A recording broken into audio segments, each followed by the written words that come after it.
Lace up your skates, fasten your chin strap, hit the ice, drop the puck. The Johnstown Tomahawks present Hockey Central. Now here's your host, Troy Robert. Always a pleasure to welcome in Coach Letizia to the show. Coach, how are you doing today? Not too bad. How are you, sir? Oh, you know, another week in Western PA, a beautiful day, but tomorrow could be like 30 degrees. Who knows? You know, I'm not going to complain about it. We live out here. You just laugh about it. You know, snow, 70 degrees. And that's the way the then world 65 on Saturday or something. All I know is that it's heating up on the rink for you guys, Coach. We're down to the, you know, you said before the show, nitty-gritty time. You know, there's no secrets now. 7 games left, and then the playoffs. Then all the marbles. It's for all the marbles. You know, I know another series this past weekend, the series coming up.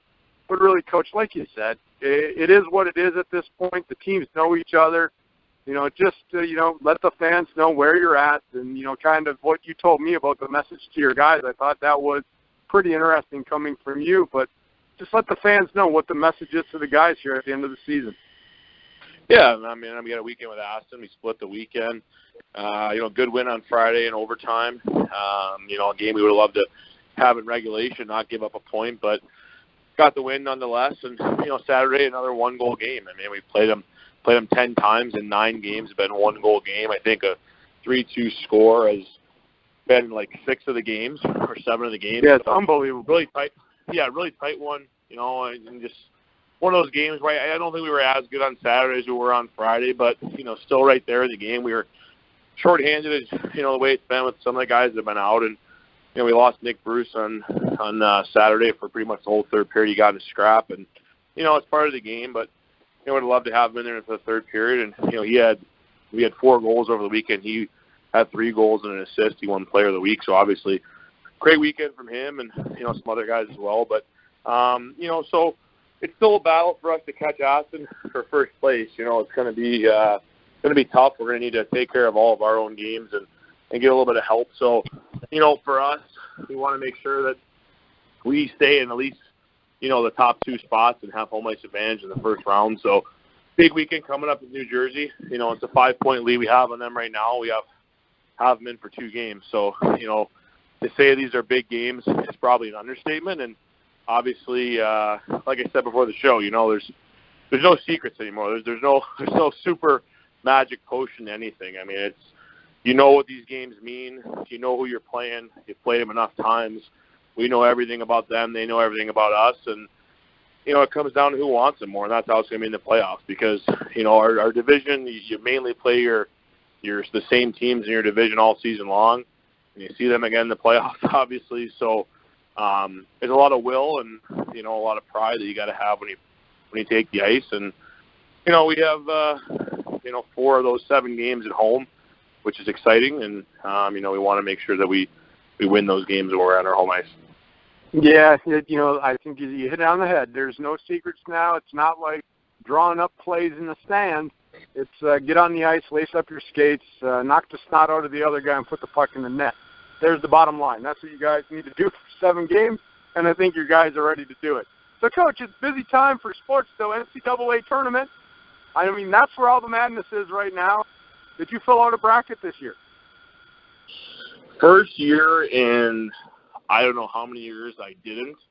To be honest, this has been one of those years that I really just kind of got behind on even when March Madness was starting. And, I mean, I'm so kind of focused, obviously, on our team that, you lose track of what's going on around us in the other areas of the sports world, which, it happens. And I'd rather be, obviously, enclosed with our group. But I did get a chance to watch some games Sunday. I caught I forgot who it was. It was Kentucky or Kansas or someone. It was a close one that, and I saw there's a couple upsets. So it's always exciting to watch, especially when you talk about everything being on the line in a one game and the upsets, and you see some of the buzzer beaters and things like that. But I don't know a ton about college basketball this year, as far as outside of the same old teams that seem to be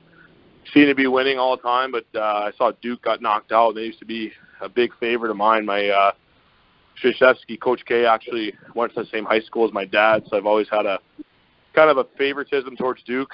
And then my brother went to Arizona State, so I like those guys. And then my best friends from home went to Michigan State, so I've kind of had a go green, go white mentality for a while. But, obviously Michigan State and Duke are typically pretty good contenders for the national championship, so, two good teams to root for.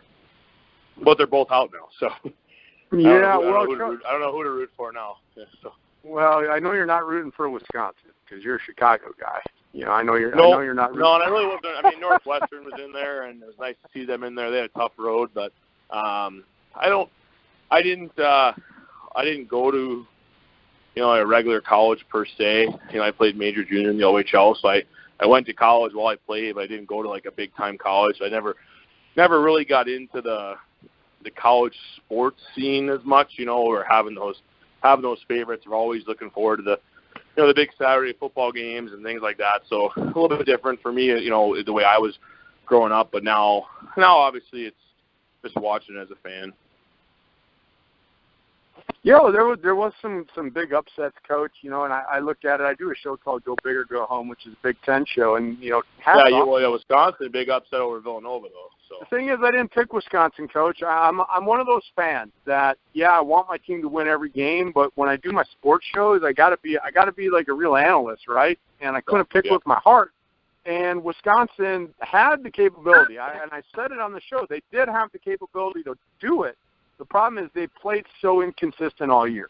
They were, to be honest, I thought they were robotic for about the whole regular season. And even the Big Ten tournament, they didn't look so good.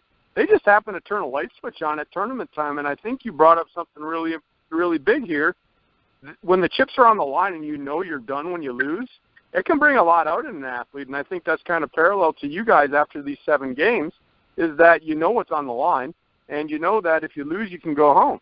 And so the intensity level picks up a little bit, but it's like Wisconsin flipped on a light switch, Coach, and they played 2 really good games of basketball. And now, I'm talking about a weekend later, they could be back in the Final Four, and that's a reality now. But at the beginning of the tournament, I had my huge doubts about Wisconsin. I even thought they'd struggle in their first round game. And they got by that. They played a really good game against Villanova. I mean, yeah, I'm happy as a sports fan, but Villanova lost. That broke my bracket. And I'll tell you a quick story about Duke. Whenever I pick Duke, so you can blame me, I picked Duke to the Elite Eight. And whenever I pick them past the Sweet 16, they lose. I'm not kidding. If I pick them to lose, not go to the Sweet 16, that's when they go to the Final Four and win national championships. It's exactly. A proven fact. It is. It's crazy. And I looked back. Every time they won a national championship, I had them being upset in the second round. It's funny. But you know what, Coach? Outside of college basketball, and I know your season's winding down, 7 games left. The NHL is winding down, too, about 10, 11 games left for a number of clubs. Pittsburgh battling for division. I know that you don't get to follow the NHL, like you mentioned. I'm sure that the Tomahawk fans are glad that you spend a lot of time worrying about your team and your team first. But I know you follow it, you catch the scores, you know where teams are at. What is your thought here at the end of the NHL regular season? Is there anything crazy we're going to see? What are your overall thoughts here moving into the NHL playoffs? I've been able to watch a little bit more recently because now with the Sunday games being on NBC, I've been able to catch a few more. That's really my only usual day off of the week, so to speak. So I'll be able to sometimes on the Sunday afternoons catch some games, whether we were home the night before or got in late and watch that. So I've been watching a little bit more. I think it's going to be really good again. I mean, I think the NHL playoffs, I don't know how many the last few years have been awesome to watch. I think you see the parity of the league and how special the game is right now. And, it's funny because, the way it's lined up right now, I mean, we got the 3 divisional teams, from each division per conference, and then the 2 wild cards. I mean, there's probably some wild card teams that these teams don't want to play, based upon whatever the division they're in or where it lines up. I mean, you look at the Penguins division. I mean, they have I think they're the 3 top teams in the whole Eastern Conference, Washington, Columbus, and the Pens. And, there's some good teams in their division that are going to be in a wild card spot. They're going to, wreak havoc for anybody in that conference. I mean, the East, from my perspective this year has, really gotten better. As where, in the past it was the Western teams are pretty dominant, but I think some of these teams in the East now are starting to getting a lot better. The games are crucial, and then looking over at the West, I mean, you got LA that's just kind of right there in that, trying to get in that last wild card spot, and I would say they're pretty dangerous. If they can get in somehow, they'd be a pretty dangerous team because they've been there before. They've obviously won a few cups in the last few years, and Chicago obviously is right back to the top spot. They're a team that obviously has the experience. They have great players.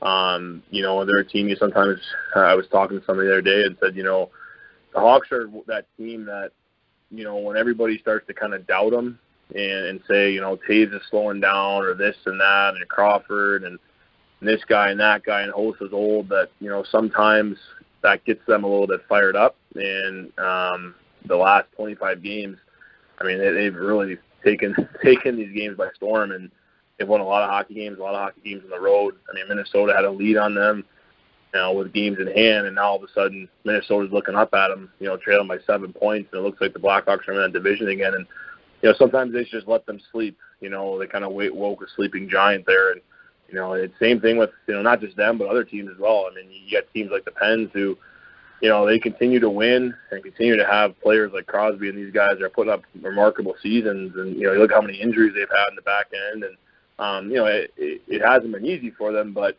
they have the experience, the championship experience from last year. And I think it's hard to count out guys like that, the guys that have won it before, and then are always career players. And then, you look at some of the new teams that are, Edmonton's hopefully getting into the playoffs. They've kind of turned it around a little bit with how good McDavid is, and, things like that. So, I mean, not to run on there for, longer than I needed to, but I think, if you look at the playoffs here, and there's only a few teams in the NHL that are out of the playoffs that have no chance.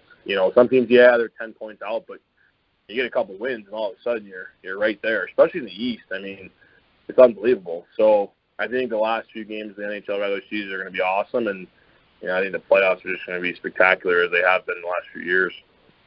Yeah, I'll tell you what, Coach, that Eastern division, you got the Rangers, I think, at 90 points, and if they were in the West, they'd be like in second place, I believe, and they're fighting for a wild card. I mean, that's crazy. There's crazy good teams in the East, and I'm not saying the West is bad. But that was the thing before. I mean, the West was so dominant. You had a lot of really good teams over there, and now the East has started to kind of come around a lot. And with Columbus, I mean, what they've done this year has been really impressive. And you hear some things, that they've changed or what they've done, and and some of these teams that it's how it works. Maybe you've struggled for a few years, and you've had some high draft picks, and you've had some salary cap space, and you're able to kind of rebuild your team, and and then just try to sustain it. But then, like I said, you got those same old teams that are still there.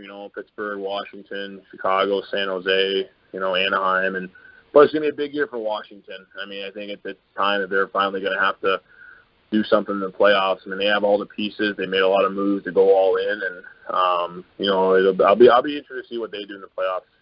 It's probably time for them to either make that big run or kind of see where things are at. So it'll be fun, But like they're in a division with the Penguins and Columbus and the Rangers. I mean, it's not an easy division, that's for sure.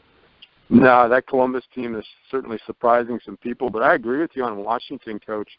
They've made some moves. They even made a move at the trade deadline to get Shatterkirk, and they already had a great blue line. I was telling somebody the other day, I said if they don't advance to the Stanley Cup final this year, you might see that team dismantled. They might dismantle it. Yeah, I mean, there's a lot of pieces, and obviously, Barry Trotz has done a great job with them, and and sometimes that just happens. It was like kind of San Jose for a little while there, where they were always a top team during the regular season. They had trouble in the playoffs, and they made it last year, and they were a game away from potentially winning the Stanley Cup. Obviously, the Penguins beat them, but so it's honestly sometimes it's just little things, and we talk about it all the time. You can run into a hot goalie, or your goalie gets hot, or you catch some breaks. But I'm a big believer in, if you're going to win, you're going to win no matter really what the circumstances are. I hate the idea of we'd rather play them because it's a better matchup. Or I think once you start doing that, you're asking for trouble. You got to beat whoever's in your way to get where you want to go. So, I mean, it's like, going back to the March Madness, after Villanova lost, a lot of people are like, horrible bracket making. Why do they have to play Wisconsin in the second round? It's like, well, hey, I mean, if you're going to win, you got to beat whoever's in your way, no matter whether it's the first round or the finals. I mean, there's no secrets. And it's best of 7, when you get to the NHL or, basketball or baseball. I mean, it's best of 7. So, I mean, it's, there's nothing serious there to say, hey, you're going to do it, you're going to do it. And that's what makes it so exciting, and it really does. And also what I like about the NHL is it's not just the home team wins. A lot of times in the NBA, maybe until you get to the finals, I'm not picking on the NBA, but, the home teams pretty much win almost all the time, as where in the NHL, I mean, teams can go on the road and win, and you need to do that to win championships. Yeah, it's weird, Coach, how the NHL, I look at it, and maybe this is what makes it so exciting to me, is, there's home ice, and you want to play home ice. You know that. You want to play, you get your routine, you do your thing, you play in front of your home fans. It's great. But like you said, road teams in the NHL can win. It's been done in Game 7s. And you got to win every. The other thing I like is that you had mentioned it earlier, even wild card teams coming in can win the Cup. I mean, you go back to that LA Kings team that went in as the 8th seed, and they won a Stanley Cup. I think top to bottom in the playoffs in the NHL, it's unlike basketball, which is so watered down that, you're waiting until the conference final to see a good game. The NHL, you got first-round matchups that are just so intense, and anybody can win the Cup. That's what I like about the NHL playoffs. I want to turn my attention, though, Coach. You had mentioned you run into a hot goaltender, and the talk right now is Bobolewski from Columbus being mentioned as a Hart Trophy winner. Is it possible a goalie could win that thing? Absolutely. I mean, absolutely. I mean, it's been done before, and because you look at a situation like that where you got a team, obviously a good hockey club, and a team that's made a lot of strides, but you need that goaltending.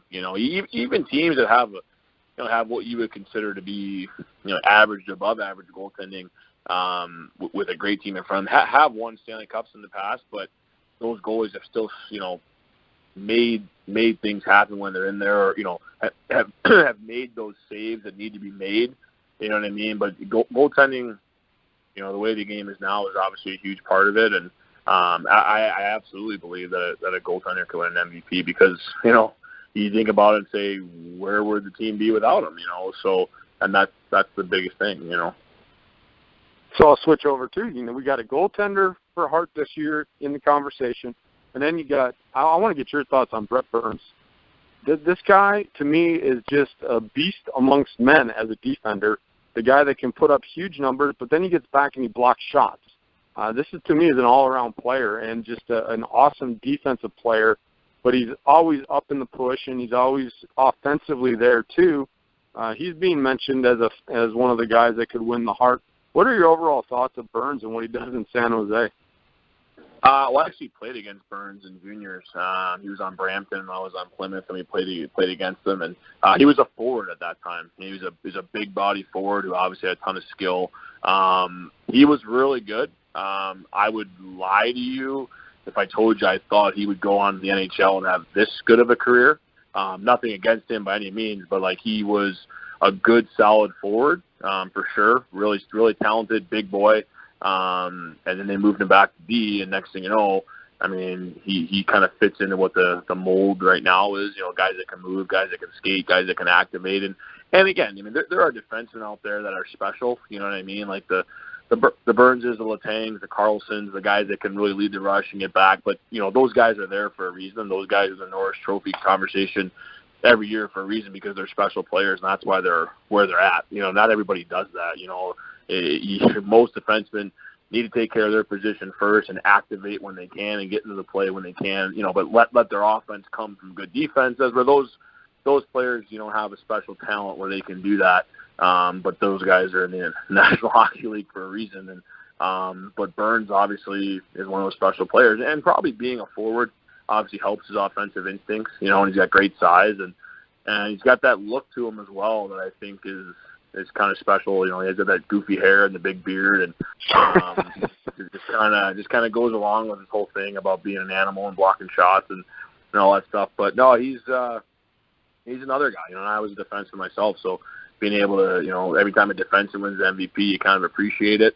But like I said, he's one of those guys that has an ability to change the game. But there's only a few of those defensemen that have that type of talent, and that you can kind of give that freedom to. Not everybody can do that. And then, how many other defensemen that, are defensive, you look at their numbers and, they're defensemen first, but they have points because they get it from, defending well, moving pucks in transition, moving pucks to the forwards, getting into the play, not leading the play, shots in the point that create offense. So, but he's definitely a unique player, especially at his size as well.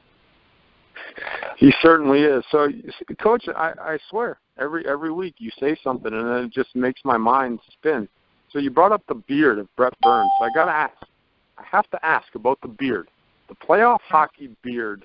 A lot of fans know it. Are the boys? And I know they're boys. Are they going to do the beard thing? Do the Tomahawks do the beard thing?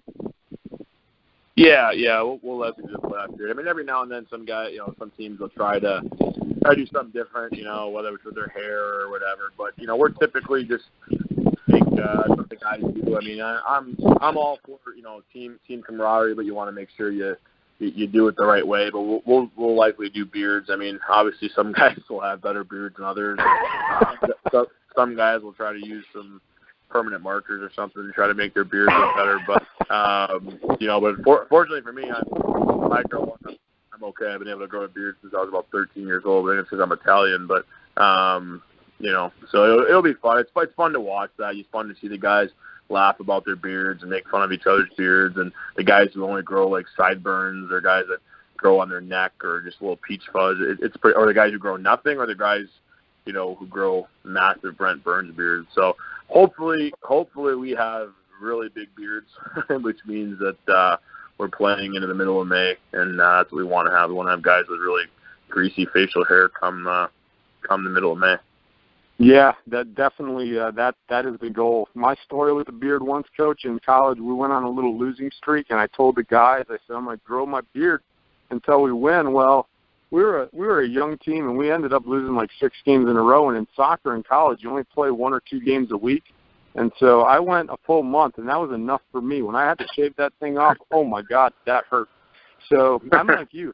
My facial hair grows rather fast. And it was only a month. I can imagine what 2 months of growing a beard would be like to shave that bugger off. Chris, I know you joined us. Hold on one sec, but I got to ask Coach one more question. Let him fill the fans in a little bit.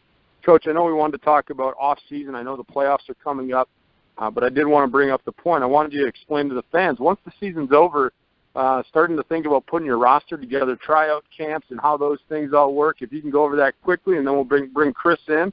We'll talk to Chris about his possible facial hair here once the playoffs start. But, Coach, can you fill the fans in on how those off-season camps work and what you do as a coaching staff to build the roster, which will be for 2017-18?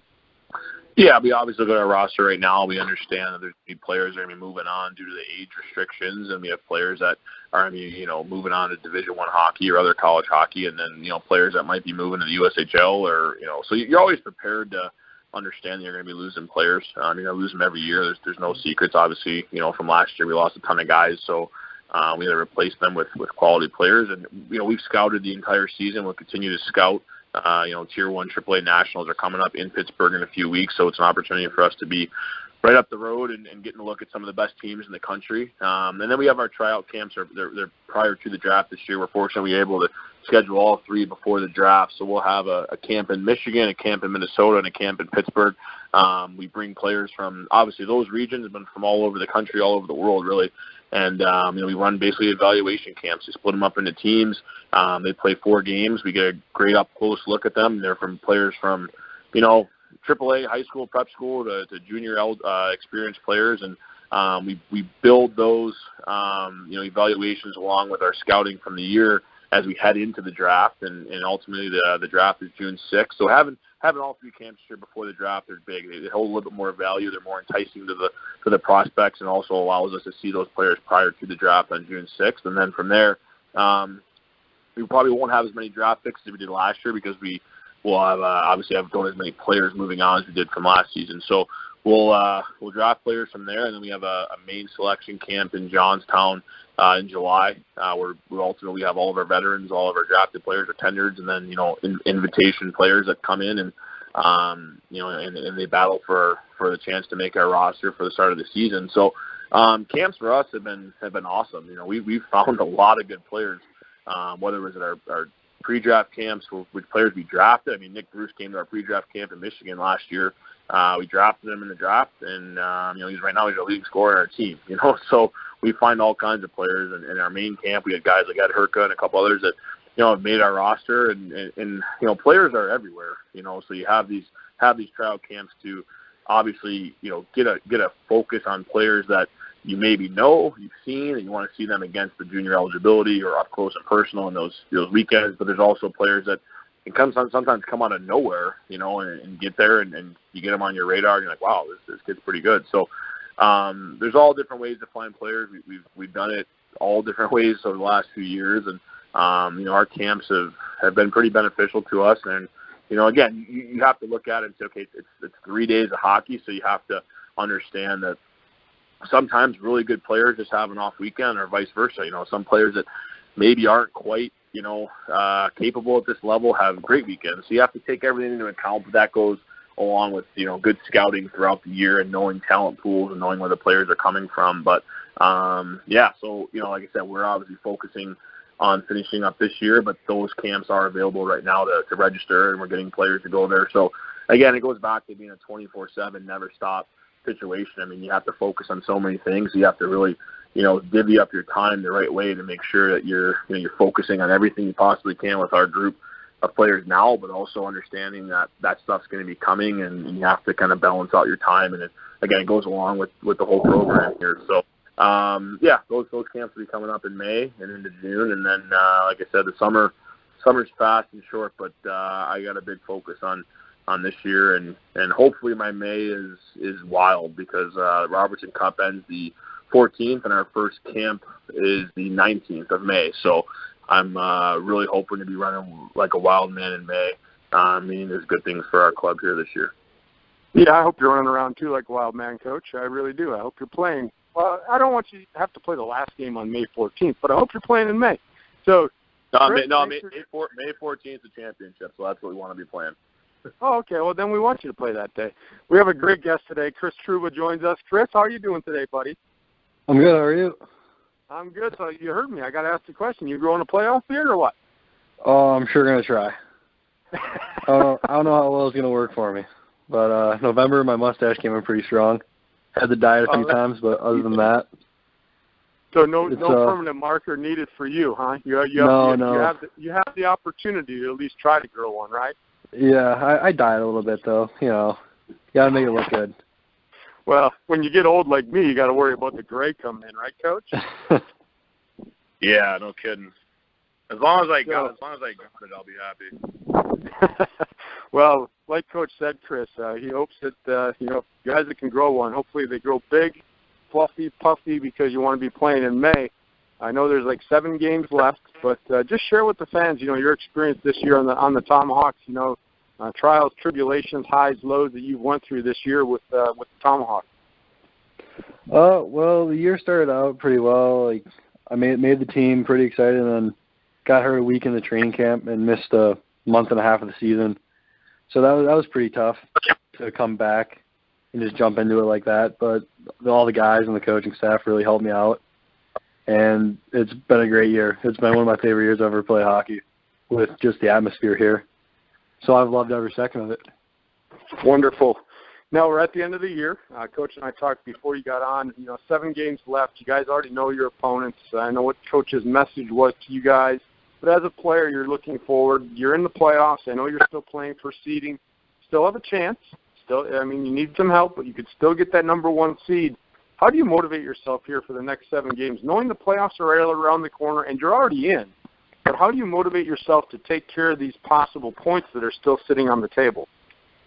Well, you just got to play for the guy next to you. You can't really let anybody down. You can't take your foot off the gas because every game really does matter when you get into the playoffs. It's like you have all the momentum going into the playoffs. That's what you really want. So playoffs don't really matter who's good or bad. It matters who has the momentum going in. So you really want to get hot right before playoffs. And you guys are going through a stretch now, playing tough competition. I think that's only going to help you guys getting into the playoffs. So, like Coach said, I want to get your thought as a player. You played these teams so many times, and, the X's and O's and the videos, kind of what's coming. So as a player, how do you prepare for a team that you've played a dozen times? Do you do anything special? Is it more just, hey, I've got to win the battle upstairs in my head? Is it a physical battle? Let the fans know what you do to prepare against a team that you've played a dozen times. Well, it's for my game personally, I just try to play everything simple because, like you said, we know all these teams. We know what they try to do. So you just have to execute what coaches tell you to do. So, yeah, I'd say it's a lot of a mental battle, just knowing, doing the right things out there. Now, Chris, when you look at your hockey future, we all know, playing for the Tomahawks could be a stepping stone to play college, go professional. What are your ambitions? What are your goals outside of the Tomahawks? I know that there's still some playoff hockey to be had in Johnstown, but what are your goals for after the Tomahawks? After the Tomahawks, I want to play college hockey somewhere and get a good education out of the sport I love playing. That's really my end goal, and professional hockey would be great, but that's just a little bit extra, I guess, but I really want to get a good education out of hockey. So I have to ask you this question, Chris. I know it's a hockey show, but I asked Coach in the beginning, do you follow NCAA basketball? Oh, yeah, big time. Did you fill out a bracket? Oh, yeah, I started the bracket for the team. We have a little team pool. You're like the administrator then. You're like the commissioner of the NCAA tournament. How's your bracket doing? Is it busted yet? Duke hurt me a little bit, and so did Virginia. But other than that, I'm looking pretty decent. Who do you have winning it all? North Carolina. That's not a bad pick. Unfortunately, I hope you're not right because I picked UCLA. So they got a tough game against Kentucky coming up. But Chris, when you look at your experience at Johnstown, I ask a lot of players this. Why is Johnstown such a special place to play? I find it talking to the players every week and talking to Coach and talking to Mike Gosnell every week. I really get a sense of this. And I used to go down even prior to doing the show this year and watch some games. Why is Johnstown, from a player's perspective, such a great place to play? It's got to be the fans, hands down. We have one of the best attendances in the league. And it's just every game. It's just wild, and it's so much fun to play on. Yeah, definitely is. So I'm now an opposing coach, Chris, and I'm looking at you, watching you play a game. I'm scouting you, but I want to get from your mouth. What are your strong points? What are the things that you need to work on in your overall game? I probably need to work on my foot speed a little bit and maybe getting more offensive and not just sitting back, but I think my strengths are being a big physical defenseman, which is what I love to do. I love to mix it up and get in people's faces, hit people, So I'd say that's my strong point, definitely. So that might be foreshadowing, Coach, the question I always ask at the end. But, Coach, I'm going to bring you in as I do every week. Talk about the importance of Chris to this team and what he brings to this year's squad. Well, like Chris said, it was tough for him at the beginning. He had a great camp.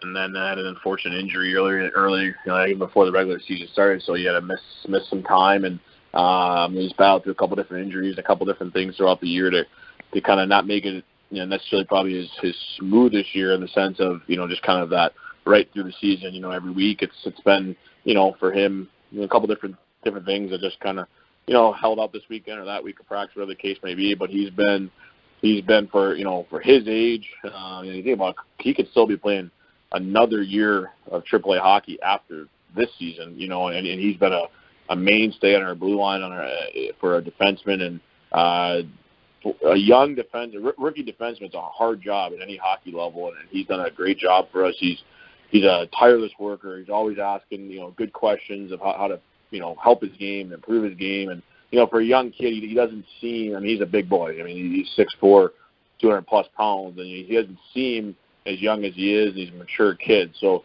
you sometimes forget how young he is. But it's exciting as a coach because, he has such a great base and willing to learn and willing to be coached and like I said, asking good questions of how to get better. And you see the improvements in his game. He is a big, strong, physical guy, and he plays that way, but he's got some great instincts. I would argue when he says about trying to be more offensive, I would argue he may have scored our best goal of the year, individual goal of the year, about a month ago. Shorthanded, he picked up a puck in our zone on a turnover and just took off up the ice and beat basically 4 guys by himself. One on a breakaway, went backhand top shelf. It was one of those things where we laugh about that. Someone proved me wrong, and I always tell the guys that it's really hard for one player to take the puck from one end of the ice to the other and beat the entire team, and he actually did it. So it was kind of funny, but he's been a great kid, awesome teammate. His teammates love him. He's just got a great work ethic, a great compete level, and he's one of those kids that would literally put his face in front of a puck for the team, and I think he's done it a few times this year, which obviously, wins the admiration of his teammates and his coaching staff. But, great kid, and I think he's only going to get better because, like I said before, I think forget sometimes his youth, and realize that he's got that many more years of potential junior hockey left to improve. So, great part of the team, big part of the team. So when you look at the development of Chris, Coach, and, that's part of the job, and it's one of the things that I admire about junior hockey is getting him better to play at the next level. I know, you look at his game and you look at what he needs to improve on to get to that next level. What is the big thing that you think that Chris can really work on here to thrive at the next level? Well, you talk about his split speed, and obviously every defenseman can do that. And when you're a bigger guy, you have to make sure you're focused on that quickness, because it's unfortunately, it's one of those things that it's kind of a natural thing that you have to get through when you're a little bit bigger guy. You maybe not as smooth as other guys, but you have beneficial things to yourself that other guys don't have. So but for defensemen, it's constantly working on good foot speed and good puck movement, getting shots to the net from the point. And I probably say some of the same things about our guys, but, and that's really it because he has a good head for the game.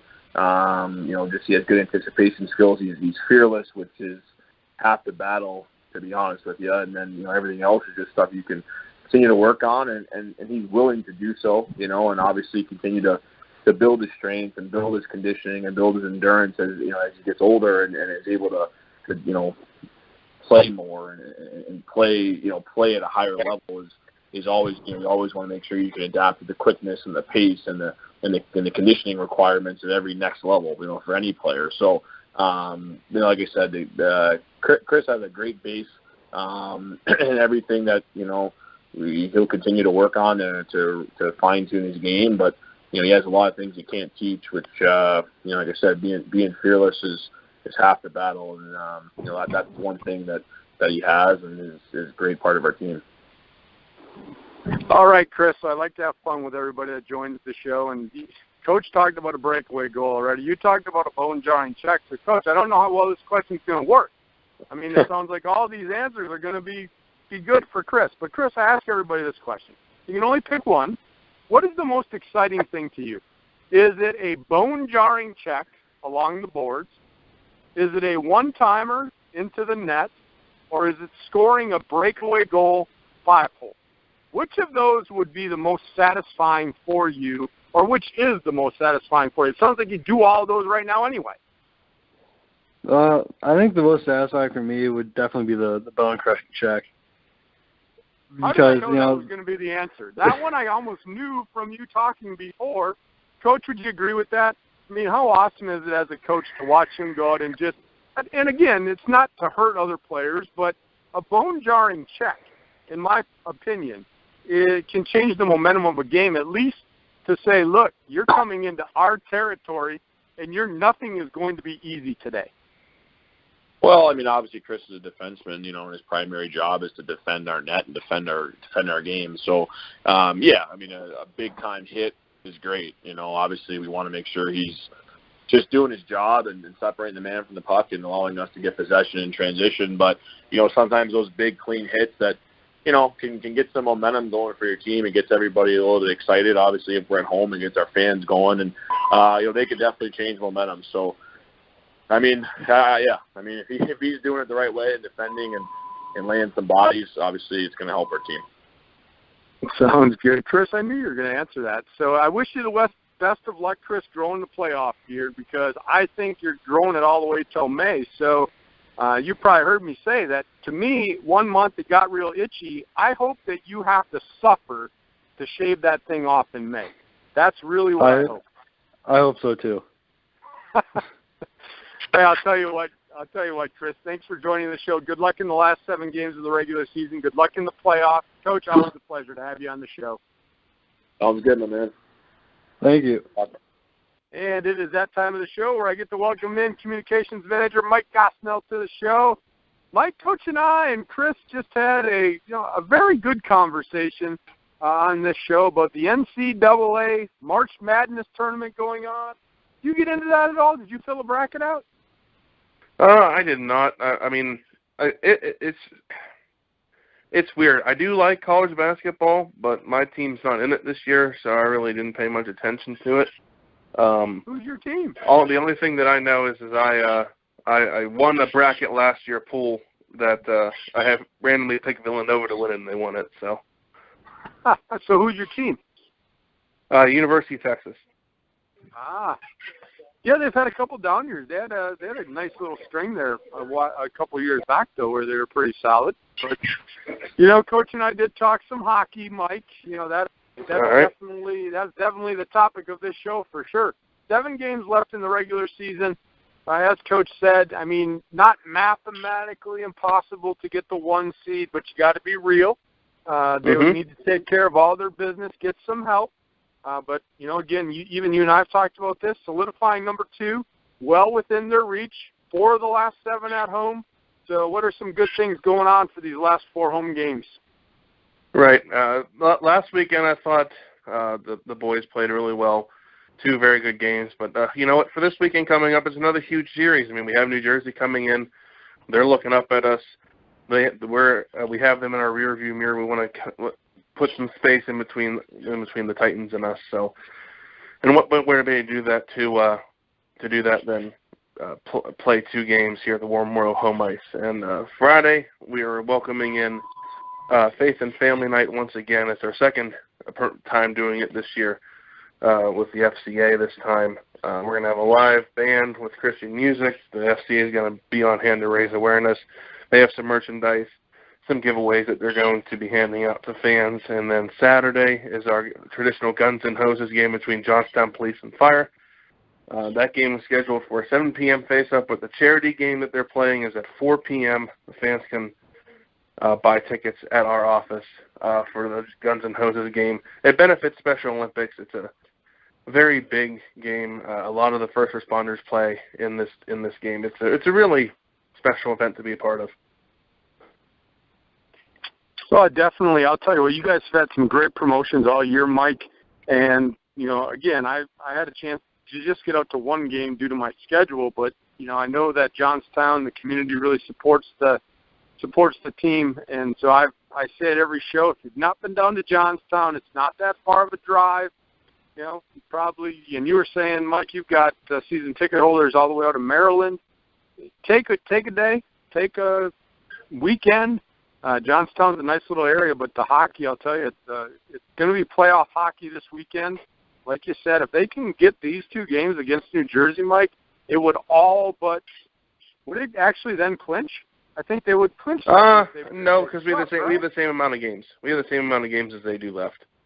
So really, it's it might clinch actually, but they'd be fine. I think they'd be 1 point shy. I think because then they would be 9 points up, and so they'd be 1 point shy. But darn, that would be a hard mountain for New Jersey to overcome. But in either case, going to be a good game. I know Coach was talking. We didn't spend a lot of time getting into the specifics about the team because his exact comment to me, Mike, is we've seen these teams. We know what they're going to do. They've seen us. They know what we're going to do. We just got to go play hockey. And I like this. Yep. I like this hockey. This is great hockey because it's not – I mean, yeah, you're coaching and you got, your certain things that you're going to do, but really the boys are just lacing up the skates and they're going out there and they're going to hit hard. They're going to shoot hard. They're going to play good, hard hockey. And Chris had said in his little segment that these games are very important because you want to be playing your best hockey as you go to the playoffs. So the guys are ready to play, Mike, and it's going to be a very good series against New Jersey. And I can't wait to see what the outcome will be.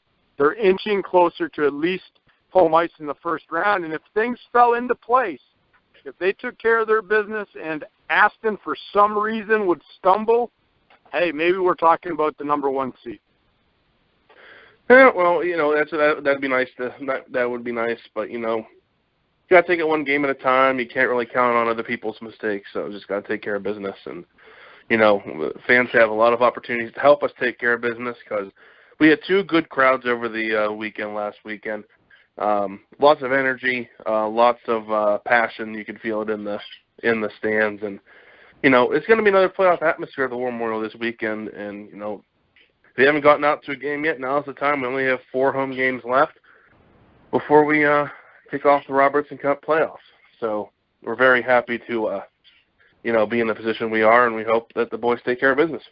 Yeah, and when they take care of business, I can't wait for them to clinch that home ice, at least for the first round. And I will tell you this, Mike, once the playoffs come, I have actually made a job change, which I'm not going to be working on the weekends anymore, so you know what that means. That means I do know what that means. you know what that means? That means I can actually come down to games and not have to worry about the time and getting up at 3 in the morning. So, yes. We are want to know when you're in the building. We are want to know when you made it to the building. So. Yeah, and that's, to be honest, I go to a lot of sporting events and teams lose. So, I'm not a jinx. I went out, and they had a great third period when I was there. So they played really good. And, like I said, I'm really looking forward to hockey. And I'll tell you what, Mike, I'm not saying this just because I do the show for the Tomahawks. I've had a chance to follow them now all year, talk to Coach, talk to the players, and I really do believe that, one, the biggest thing in sports, and I'm as a former coach, the number one thing is getting your guys to buy into the system and play hard. Coach has that done. Coach has that scratched off his list. These guys believe. Everyone I've talked to, it's about winning the cup. And there's other things that go into that, but I'm talking about winning. And it's just a winning attitude that I hear every week when I do the show.